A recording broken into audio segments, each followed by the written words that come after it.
Merci, Hilary. Merci beaucoup, André. Bonjour à tous. Je suis ravi d'être ici pour cette mise au point sur le traitement de la sarcoïdose. Alors, les diapositives sont en anglais et je parlerai en français.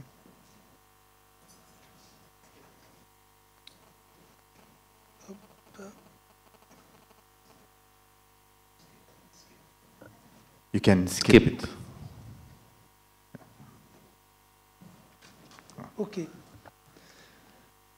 Donc, comme vous le savez, le phénotype de la sarcoïdose est extrêmement hétérogène en fonction de la présentation initiale des organes atteints, de l'origine ethnique et géographique des patients, de la durée d'évolution de la maladie, de la nécessité ou non de recourir à un traitement et de la durée de ce traitement.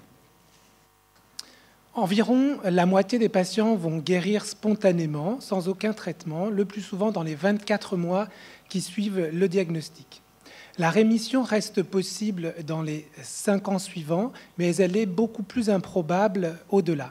C'est la raison pour laquelle on distingue deux phénotypes à la sarcoïdose aiguë, dont la durée d'évolution est inférieure à 2 ans, et la sarcoïdose chronique, dont la durée d'évolution est supérieure à 3 à 5 ans.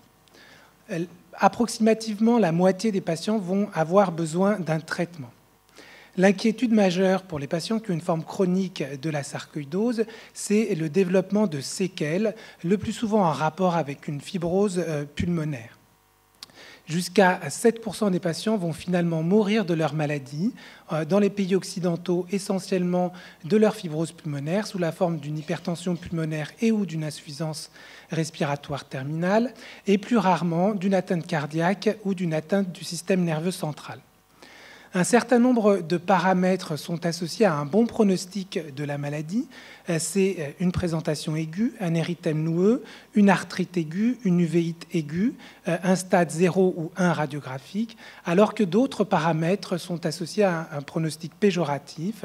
C'est l'origine afro-caribéenne des patients, un début de la maladie au-delà de 40 ans, une atteinte du système nerveux central, cardiaque, un lupus pernio, une uvéite chronique, une hypercalcémie chronique, une néphrocalcinose, une atteinte ostéo-articulaire et un stade 4 radiographique.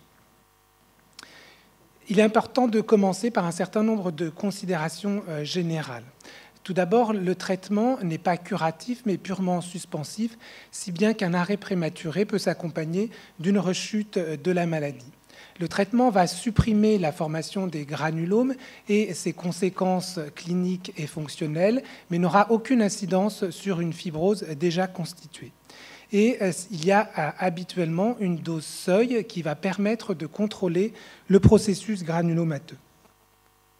La réponse thérapeutique est variable, avec un délai d'action qui est plus ou moins rapide en fonction de la molécule considérée, une efficacité et une tolérance qui varient d'un individu à l'autre et qui varient également en fonction du type de localisation. Et bien évidemment, outre le traitement de la sarcoïdose, il ne faut pas oublier les traitements spécifiques d'organes. D'un point de vue strictement de médecine fondée sur les preuves, on dispose seulement de 18 études menées selon les règles de l'art, 18 études qui sont listées ici. Et il est effectivement extrêmement difficile de conduire une étude rigoureuse dans la sarcoïdose, car les populations sont hétérogènes. Il n'y a aucun critère de jugement et score validé dans cette maladie. Et par ailleurs, d'un point de vue éthique, il est parfois délicat de proposer à un patient de participer à une étude avec un bras placebo, surtout s'il a une forme sévère de la maladie, alors qu'on peut le traiter autrement. Schématiquement, la stratégie thérapeutique au cours de la sarcoïdose repose sur 4 questions auxquelles on va essayer de répondre successivement. Faut-il, oui ou non, traiter et quand traiter ? Idéalement, un patient qui a une sarcoïdose récente, asymptomatique, avec une forte probabilité de guérison spontanée, ne devrait pas recevoir de traitement. En cas d'abstention thérapeutique, il sera revu à 3 mois, puis tous les 3 à 6 mois, jusqu'à une guérison complète de sa maladie. À l'inverse, un traitement est absolument indispensable immédiatement. Ce sont les manifestations extra-respiratoires suivantes, donc une atteinte ophtalmologique ne répondant pas à un traitement local, une atteinte cardiaque, une atteinte du système nerveux central et hypothalamo-hypophysaire, une atteinte rénale, une atteinte laryngée et dans notre expérience, comme vous l'a dit tout à l'heure Dominique Valère, une atteinte rhinosinusienne, une hypercalcémie maligne. Concernant les manifestations respiratoires, un traitement n'est pas indiqué pour un syndrome de Löfgren, pour un stade 1 radiographique asymptomatique et plus globalement chez les patients qui ont une sarcoïdose pulmonaire asymptomatique sans retentissement fonctionnel respiratoire. Un traitement est recommandé en cas de stade 2 ou 3 symptomatique et ou avec un retentissement fonctionnel respiratoire et ou progressant au cours du temps. En cas de compression extrinsèque bronchique et ou vasculaire par des adénopathies, en cas d'atteinte endobronchique granulomateuse compliquée d'un trouble ventilatoire restrictif ou de sténose bronchique, en cas de stade 4 symptomatique et ou avec un retentissement fonctionnel respiratoire, s'accompagnant de signes résiduels persistants granulomateux. Vous avez ici l'étude d'Arnaud Chambellan qui montre très clairement que les patients qui ont des sténoses bronchiques vont bénéficier d'un traitement à la fois sur le plan clinique, sur le plan fonctionnel respiratoire et sur le plan endoscopique, traitement qui devra être institué très précocement, avant 3 mois, puisque la probabilité de réponse est plus importante lorsque celui-ci est précoce, c'est le groupe A, par rapport au groupe B, où le traitement était institué tardivement. Il est important de savoir évaluer l'activité résiduelle granulomateuse dans un stade 4. On observe une augmentation du dosage de l'enzyme de conversion de l'angiotensine dans 59% des cas, une alvéolite lymphocytaire dans 64% des cas, des lésions granulomateuses résiduelles surajoutées aux lésions de fibrose dans 77% des cas, et le TEP scanner a probablement une place importante dans ce contexte. Vous avez ici un patient qui a un stade 4 radiographique avec effectivement une distorsion bronchique des masses de fibrose, mais également des micronodules qui traduisent donc une activité granulomateuse résiduelle, comme l'atteste le TEP scanner avec cette hyperfixation extrêmement intense. Le traitement est très controversé pour les stades 2 ou 3 asymptomatiques avec des EFR normales. Une étude britannique a suggéré l'intérêt d'un traitement chez les patients qui ont une infiltration pulmonaire persistante au-delà de 6 mois. Cette étude a donc suivi 183 patients, initialement pendant 6 mois sans traitement. 33 de ces patients étaient symptomatiques pendant ces 6 mois et donc ont eu besoin d'un traitement pendant cette période. 58 des 183 patients se sont améliorés et 58 sont restés parfaitement stables et asymptomatiques. 27 de ces 58 patients ont eu un traitement par corticoïde pendant plus de 12 mois et 31 de ces 58 patients n'ont eu un traitement que sélectif en cas de symptômes ou de détérioration fonctionnelle respiratoire. À 5 ans, les patients traités avaient un bénéfice sur l'ACVF, mais qui était très modéré, avec une différence entre les deux groupes de 8%, avaient une amélioration d'un score qui combinait la fonction, la clinique et la radiographie thoracique, mais au prix, malheureusement, d'effets secondaires importants.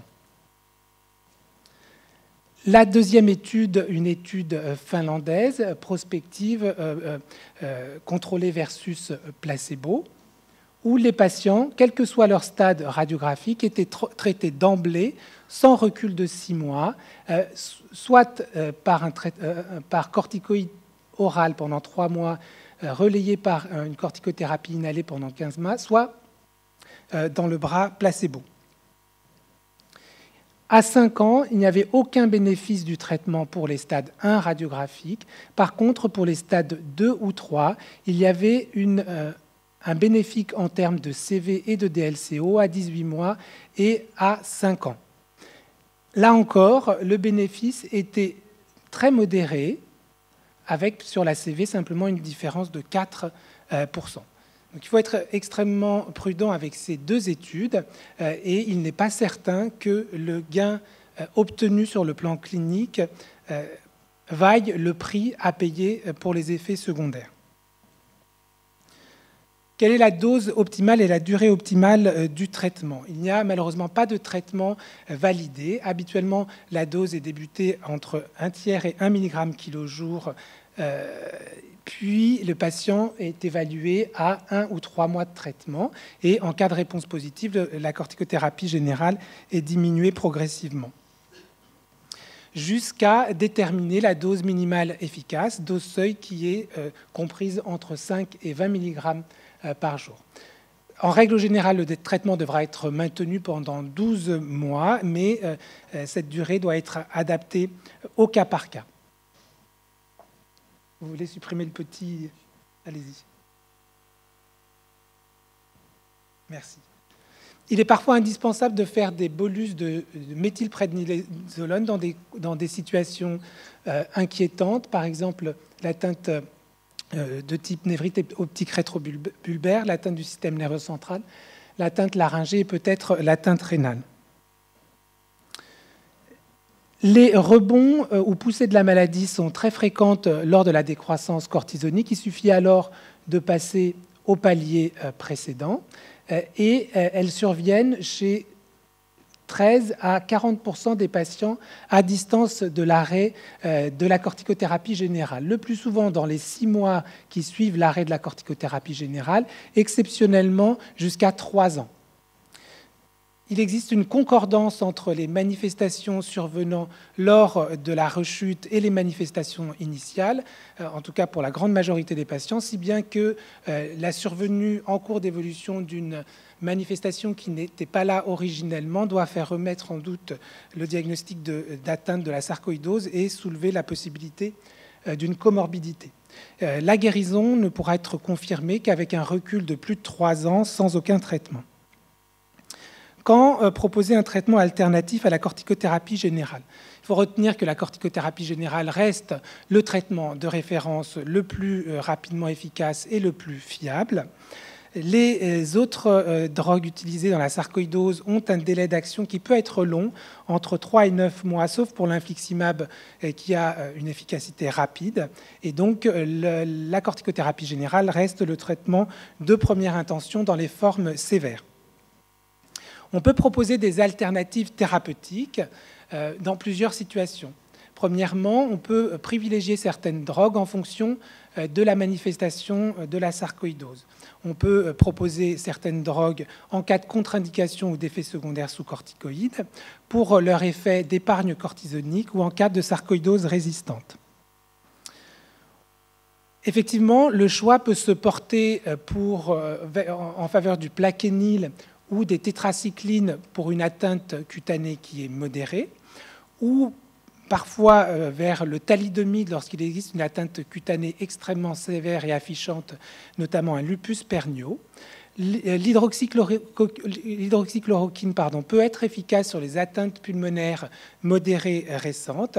Une étude avait également suggéré l'efficacité de la pentoxyphiline dans les atteintes pulmonaires modérées récentes, mais elle a été récusée par une deuxième étude plus récente. Et enfin, la colchicine peut être efficace sur notamment les douleurs articulaires du syndrome de Löfgren. Un traitement d'épargne cortisonique doit être proposé lorsque la dose seuil de corticoïdes dépasse 10 mg par jour et on peut parfois la donner d'emblée lorsqu'une évolution chronique est présagée et notamment lorsqu'il y a une atteinte du système nerveux central ou une atteinte cardiaque. On a alors à notre disposition l'hydroxychloroquine, le méthotrexate, l'azatioprine, la pentoxyphiline qui a fait la preuve de son efficacité en tant que traitement d'épargne cortisonique, mais qui malheureusement aux doses efficaces est très mal toléré sur le plan digestif. Et enfin le mycophénolate mofétyl pour lequel on a très peu de data. La corticorésistance, c'est très rare, moins de 5% des patients. Et il faut, avant d'affirmer cette corticorésistance, éliminer une non-compliance thérapeutique, une dose inadéquate, finalement l'existence d'une fibrose irréversible ou une erreur diagnostique, et notamment une béryliose pulmonaire chronique ou des comorbidités. Le traitement de première ligne est le méthotrexate dans ses formes résistantes, qui est préféré à l'azatioprine par la majorité des auteurs, puisque l'expérience est plus large avec cette molécule. Le léflunomide, on va y revenir. Et en deuxième intention, après échec de cette première ligne thérapeutique, les anti-TNF, le cyclophosphamide qui peut être efficace dans les formes encéphaliques et cardiaques réfractaires, mais qui a énormément d'effets secondaires et qui est très peu utilisé. Vous avez ici une étude toute récente sur le léflunomide. Léflunomide qui a donné lieu à 2 séries rétrospectives, celle-ci est celle de Saoud, publiée dans l'ERJ en 2011. Léflunomide qui était donné soit seul, soit en association avec le méthotrexate à la posologie de 10 à 20 mg par jour, en raison d'un échec du méthotrexate ou d'effets secondaires sous méthotrexate. Le léflunomide était efficace sur différents organes, avec globalement, lorsqu'il était utilisé seul, une réponse complète ou partielle dans 79% des cas, et quand il était utilisé en association avec le méthotrexate, une réponse partielle ou complète dans 89% des cas, une amélioration significative de la CV, une amélioration significative de la DLCO. Des effets secondaires qui étaient finalement assez rares, essentiellement une diarrhée, une hépatite, une neuropathie, une alopécie, et il ne parlait pas du tout de l'hypertension artérielle systémique, qui, dans notre expérience, n'est pas si rare que ça au cours des traitements avec l'Arava. Les anti-TNF, il y a plusieurs anti-TNF, les plus fréquemment utilisés sont l'infliximab, l'étanercept et l'adalimumab. Il existe probablement une efficacité variable en fonction du type d'anti-TNF au cours de la sarcoïdose, l'infliximab étant plus efficace que l'adalimumab, lui-même beaucoup plus efficace que l'étanercept. En effet, l'étanercept n'est pas efficace dans la sarcoïdose, comme l'a très bien montré 2 études sur l'atteinte oculaire et sur l'atteinte pulmonaire progressive. Il y avait plusieurs études rétrospectives qui ont débuté au début des années 2000 sur les formes de sarcoïdose réfractaire avec l'infliximab, études qui ont été confirmées par 2 protocoles menés selon les règles de l'art, donc 2 études randomisées versus placebo. La plus importante est ici, publiée dans la JRCCM en 2006, une étude portant sur 138 patients qui avaient une sarcoïdose pulmonaire évoluante depuis plus d'1 an, qui avaient déjà reçu une corticothérapie générale et au moins un immunosuppresseur, infliximab qui était donné à la dose de 3 mg par kilo ou 5 mg par kilo, au semaine 0, semaine 2, semaine 6, semaine 12, semaine 18, semaine 24, puis les patients étaient surveillés jusqu'à la semaine 52. Le critère de jugement principal était la variation de la CVF à 24 semaines. Il y avait effectivement dans le bras 3 mg par kilo une amélioration significative de la CVF qui persistait dans le bras cumulant quand on cumulait les patients prenant 3 mg kilo et ceux prenant 5 mg kilo. Une efficacité qui était rapide dès la 2e semaine, mais qui diminuait progressivement et qui avait tendance à disparaître à 52 semaines. Efficacité qui était d'autant plus importante que la dyspnée était sévère, que la qualité de vie était altérée, que la maladie évoluait depuis plus longtemps et que la CVF était basse initialement. Et également chez les patients qui avaient une CRP initialement élevée. Sur les atteintes extra-respiratoires, il y avait un critère de jugement secondaire dans cette étude Centocor sur les manifestations extra-respiratoires. Un score a été élaboré dans cette étude qui est le EPOST, Extrapulmonary Physician Organ Severity Tool, score qui était la somme de chaque score pour chaque organe qui allait de 0 à 6. Ce score était ajusté en fonction du nombre d'organes atteints et on distinguait le EPOST major concernant les organes majeurs et le EPOST minor concernant les organes mineurs.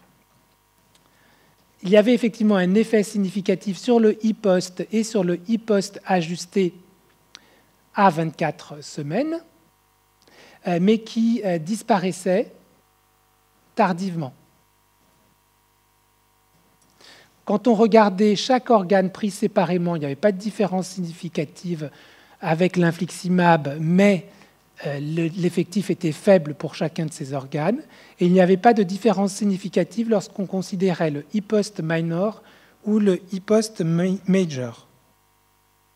Donc, en conclusion sur l'infliximab, on peut dire que ce traitement est efficace sur la sarcoïdose pulmonaire, mais avec des résultats qui sont assez modestes, et qu'il est efficace sur l'atteinte extra-pulmonaire avec une efficacité qui a probablement été sous-évaluée parce que les patients qui avaient les formes les plus sévères n'étaient pas inclus dans ce protocole puisque le traitement était à disposition, et donc ça a pu créer un biais de sélection. Je vous rappelle bien sûr que ce traitement a des effets secondaires très importants, à la fois infectieux et néoplasiques, qu'il est contre-indiqué en cas d'insuffisance cardiaque. Et paradoxalement, il y a eu de nombreuses observations publiées sur des granulomatoses induites sous anti-TNF qui rend un peu difficile sur le plan conceptuel ce traitement. Il doit être donc utilisé de façon très précautionneuse chez des patients très sélectionnés qui ont des formes chroniques, réfractaires, multisystémiques, et notamment en cas d'atteinte cutanée, oculaire et du système nerveux central. Très rapidement, les traitements associés. Bien sûr, le régime pauvre en calcium et l'éviction du soleil en cas d'hypercalcémie. Les traitements par corticoïdes topiques, on en a déjà parlé. Les traitements à visée cardiaque, et notamment les défibrillateurs implantables ou les pacemakers en cas d'atteinte cardiaque. Le traitement hormonal substitutif, les traitements antiépileptiques dans les atteintes du système nerveux central si nécessaire. L'oxygène, le traitement antifongique pour les aspergillomes. Les traitements antihypertenseurs pour l'hypertension pulmonaire associée à la sarcoïdose. On a une assez bonne expérience dans le service, mais les données dans la littérature sont assez contradictoires. La dilatation mécanique pour les atteintes endobronchiques. Vous avez ici une sténose bronchique qui s'est améliorée après une dilatation endobronchique. Et la fatigue. Juste un mot sur la fatigue, qui est une situation qui peut être très difficile à la fois pour le patient et le clinicien parce qu'elle peut être l'unique symptôme du patient, mais tellement invalidant qu'il est très demandeur de traitement. Peu d'études se sont intéressées sur le plan thérapeutique à la fatigue. Une étude est assez jolie, mais on va y revenir, elle a des limites, bien sûr. C'est une étude sur le dexméthylphénidate hydrochloride, qui est la Ritaline, qui est habituellement prescrite chez l'enfant qui a des syndromes d'hyperactivité. Donc, il y a une étude dans la sarcoïdose, 10 patients qui étaient traités par Ritaline pendant 8 semaines, puis un wash-out, et les patients qui recevaient initialement du placebo étaient dans un deuxième temps traités par Ritaline. La Ritaline permettait d'améliorer les 2 scores de fatigue, le FACIT et le FAS, d'améliorer les scores de qualité de vie et aussi, de façon plus étonnante, d'améliorer la fonction respiratoire, comme vous le voyez ici. Mais c'est évidemment un psychostimulant et de la famille des amphétaminiques, et il faut rester très prudent sur la prescription de tels médicaments. Pour finir, la transplantation. La sarcoïdose est une indication extrêmement rare de la transplantation. Elle représente l'indication d'environ 3% des transplantations pulmonaires, moins de 0,2% des transplantations cardiaques, 0,3% des transplantations hépatiques, avec des résultats qui sont bons, équivalents aux autres indications. Avec néanmoins des problèmes spécifiques, l'aspergillome qui constitue une contre-indication soit relative, soit formelle en fonction des chirurgiens pour la transplantation pulmonaire, et une fréquence élevée de rechute sur le greffon, jusqu'à 35% des cas, qui habituellement est bien contrôlé avec le traitement anti-rejet, mais pas toujours. On a une patiente qui malheureusement est décédée d'une rechute de la sarcoïdose après transplantation pulmonaire. Idéalement, la transplantation doit être réservée aux patients qui n'ont plus aucun signe d'activité de la maladie après avoir utilisé toutes les ressources thérapeutiques médicales envisageables. Voilà. En conclusion, le pronostic de la sarcoïdose est très variable. Seulement la moitié des patients vont avoir besoin d'un traitement. Ce traitement doit être adapté au cas par cas. Des progrès énormes ont été faits sur la prise en charge des patients qui ont une sarcoïdose corticorésistante ou une sarcoïdose qui a besoin de fortes doses de corticoïdes. On a de nouvelles molécules pour les sarcoïdoses dites réfractaires, mais on doit mieux définir la place des anti-TNF. Si effectivement les recommandations peuvent s'adapter à des patients qui ont des formes simples de la sarcoïdose, c'est l'expérience du clinicien qui prévaut dans les formes complexes.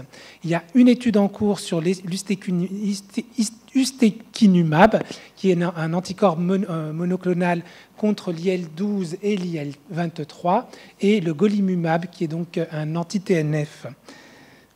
Je voudrais remercier pour finir l'équipe de l'hôpital Avicenne, en particulier Dominique Valère, et le groupe sarcoïdose francophone qui a été créé sous l'impulsion de Dominique Valère il y a quelques années et auquel vous êtes tous sollicités de participer.